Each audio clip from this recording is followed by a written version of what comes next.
Protokol kesehatan mulai diberlakukan di kawasan Mardika.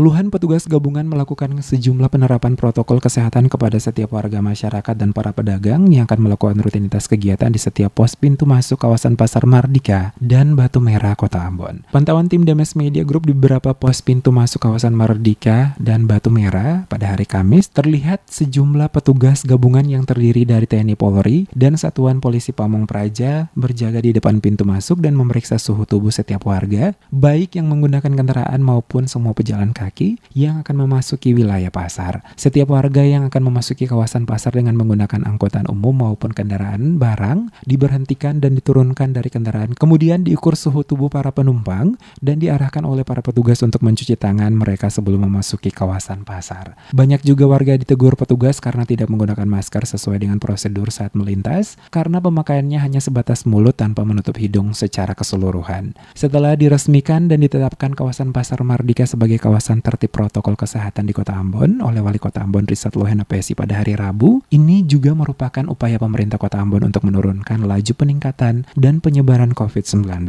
Untuk itu, kawasan Pasar Mardika dijadikan lokasi percontohan karena pada wilayah ini juga adalah salah satu zona merah penyebaran COVID-19 di wilayah Kota Ambon. Sebelumnya diberitakan pada hari Rabu, pemerintah Kota Ambon dipimpin langsung oleh Wali Kota Ambon meresmikan kawasan Pasar Mardika dan Batu Merah sebagai lokasi percontohan penerapan protokol kesehatan dalam memutus mata rantai penyebaran COVID-19 di wilayah Kota Ambon.